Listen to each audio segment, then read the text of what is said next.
अच्छा, ट्रम्प साहब का मैं सबसे पहले आपको क्रिप्टो का बताता हूं कि सबसे पहले देखिए उसका अपना कॉइन ट्रम्प कॉइन, फिर मलेनिया कॉइन हो गया, उसके अलावा जो है USD1 कॉइन हो गया, ये 3 कॉइन हो गए। फिर ट्रम्प NFT का देख लीजिए, फिर WLFI जो उसके बेटों की कंपनी हो गई, उसमें भी ट्रम्प साहब की इन्वॉल्वमेंट देख लीजिए। ये एक छोटी सी मार्केट है, कुछ ट्रिलियन डॉलर की मार्केट है क्रिप्टो की, उसकी मैं बात कर रहा हूं, जिसमें जो है ट्रम्प साहब ने इतनी बड़ी गेम की है, इतना बड़ा हाथ डाला है। लेकिन अगर अभी मैं चला जाता हूं स्टॉक्स की तरफ, और ये बुल रन क्यों एंड हो गया, ये बुल रन इतना बड़ा आया क्यों नहीं, क्यों आपको एयर ड्रॉप नहीं मिले, क्यों आपको ऑल सीजन देखने को नहीं मिला, क्यों आपको बिटकॉइन जो है 200 के डॉलर तक जाता हुआ नजर नहीं आया, क्यों इस दफा जो है आपको बाकी कॉइन्स मार्केट में पंप करते हुए नजर नहीं आए, क्यों सिर्फ जो है इन्फ्लुएंसर पैसा बना रहे हैं रेफरल से, क्यों आपका पैसा क्रिप्टो मार्केट में नहीं बन रहा। सारी रीजन जो है इसी वीडियो में आपको जो है हिंट के जरिए मैं समझा के जा रहा हूं, बाकी आपने समझनी खुद है। अब अगर बात करें स्टॉक्स मार्केट की, स्टॉक्स मार्केट में तकरीबन 3700 स्टॉक्स मैंने आपको बताया था ट्रम्प साहब ने Q1 2026 में एज अ प्रेसिडेंट ट्रेड किए हैं।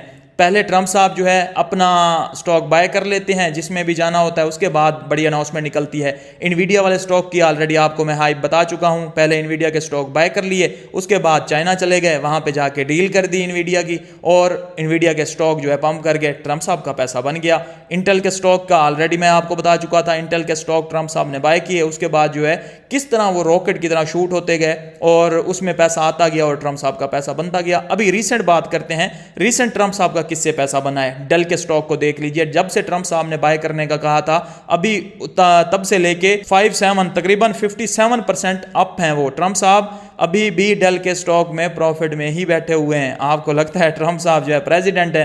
प्रेसिडेंट नहीं है भाई साहब, वो ट्रेडर हैं। उनके ग्रुप को ज्वाइन करो यार, उनकी सब्सक्रिप्शन लो। ट्रम्प साहब की सब्सक्रिप्शन नहीं लेते, फ्री की सब्सक्रिप्शन है, वो जो है हिंट आपको देते हैं, बताते तो रहते हैं कौन सा स्टॉक बाय करना है, कौन सा सेल करना है, वही तो पंप डंप करवा रहे हैं, वही तो अपनी मर्जी से मार्केट को चला रहे हैं। उनकी सब्सक्रिप्शन नहीं लेते, बाकी इन्फ्लुएंसर की लेते हो यार। ट्रम्प साहब बड़े इन्फ्लुएंसर हैं, वो जो आम आपने जो है मुझ जैसे अरे गहरे सारे को किया हुआ है, वो हम सबसे बड़े हैं, वो हम सबको जो है धूल चटाए हुए हैं। वो जिस तरह का स्टॉक बाय करने का कहें, जिस तरह से सेल करने का कहें, आपने करना ही होगा, क्योंकि उसी तरह से मार्केट चलेगी जिस तरह से ट्रम्प साहब कहेंगे। लेकिन ईरान उसी तरह से नहीं चलेगा जिस तरह से ट्रम्प साहब कहेगा, क्योंकि अब ट्रम्प साहब ने अनाउंस किया है कि हम ब्लॉकेट हटा रहे हैं और उसके बाद ईरान जो है न्यूक्लियर वेपन नहीं बनाएगा। मैं फाइनल डील की तरफ जा रहा हूं, लेकिन ये होने नहीं वाला। क्यों नहीं होने वाला?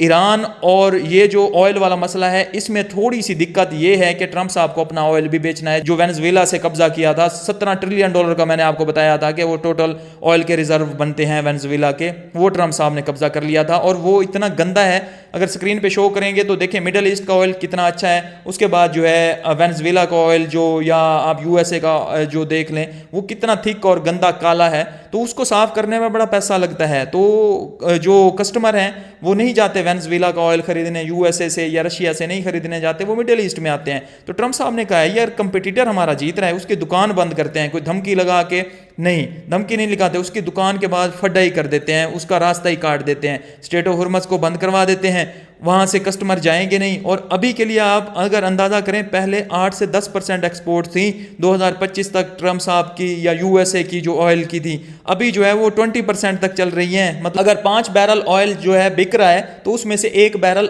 यूएसए का है। और एलएनजी की अगर बात करें तो वो 25% तक जो है चली गई है एक्सपोर्ट। उसमें अगर आप देखें 4 कार्गो जा रहे हैं तो उसमें से 1 जो है यूएसए का है। तो इतनी ज़्यादा एक्सपोर्ट जो है ट्रम्प साहब ने 2025 से अब तक जो है बढ़ा लिए हैं, सिर्फ अपने कंपटीटर मिडल ईस्ट में तबाही फेर के, वहां पे रास्ते बंद करके, वहां पे जो है अपने कंपटीटर की दुकान के आगे फड्डा लगा के। ट्रम्प साहब क्या चाहेंगे कि ये जो है फड्डा खत्म हो जाए जल्दी और मिडल ईस्ट में जो है दोबारा से अमन सुकून हो जाए और मिडल ईस्ट की दुकान चलने लग जाए, हमारी दुकान जो है बंद हो जाए। सबसे बड़ा जो है आपको पता है कि एक्सपोर्टर कौन था? सऊदीया था, इराक था, और मिडल ईस्ट ही सबसे बड़ा एक्सपोर्टर था ऑयल का, क्योंकि यहाँ से बड़ा अच्छा ऑयल जो है निकलता था। गैस वगैरह आप देख लें, कतर जो है 19% जो है एक्सपोर्ट करता था, अभी देखें वो उससे भी ऊपर गया बैठा है यूएसए। तो ये सारे सीन जो है आपको लग रहा होगा कि अचानक हुए हैं, न्यूक्लियर प्रोग्राम की वजह से हुए हैं, अब्राहम अकॉर्ड की वजह से हुए हैं, इजराइल ने किए हैं, लेकिन प्लान होता है, सारा कुछ प्लान होता है।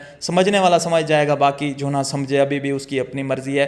बहरहाल ये जैसे ख़त्म होगा, ये सीन सारे ठीक होंगे, तभी ऑल सीज़न, तभी जो है बिटकॉइन आपको अपसाइड जाता हुआ नजर आएगा। बाकी बिटकॉइन की जो प्रेडिक्शन है वो मैं कल तक करूंगा कि इस बुल मार्केट, नेक्स्ट जो बुल मार्केट आएगी तब कहाँ तक जाएगा, क्योंकि पिछली बुल मार्केट में जो मैंने प्रेडिक्शन की थी वो एग्जैक्टली वही हिट हुई थी। क्योंकि 2022 से जो है मैंने कहा था कि नेक्स्ट जो बुल रन हमें मिलेगा 2024 या 25 में, उसमें हमें टॉप $1,14,000 देखने को मिलेगा। $1,26,000 देखने को मिला, लेकिन हम $1,14,000 को ही लेके चल रहे थे। लेकिन उसके बाद हमने बॉटम भी प्रेडिक्ट किया $60,000 का, और एग्जैक्ट $60,000 ही बॉटम अभी तक लगा है। इससे अगर नीचे नहीं जाता तो ये हमारी प्रेडिक्शन भी ठीक हो जाएगी। लेकिन हमारे जो है इतना ज़्यादा लोग इस चीज़ को देखते नहीं थे, एयर ड्रॉप को देखते थे, तो उनको ज़्यादा पता नहीं है। लेकिन अब लोगों को समझ आ रही है कि हमारी प्रेडिक्शन जो है लॉन्ग टर्म के लिए कितना हम वैलिड लेके जाते हैं, क्योंकि हम साथ में जियो पॉलिटिक्स या फंडामेंटल्स को ऐड करके चलते हैं, हम चार्ट्स पे ज़्यादा ध्यान नहीं देते।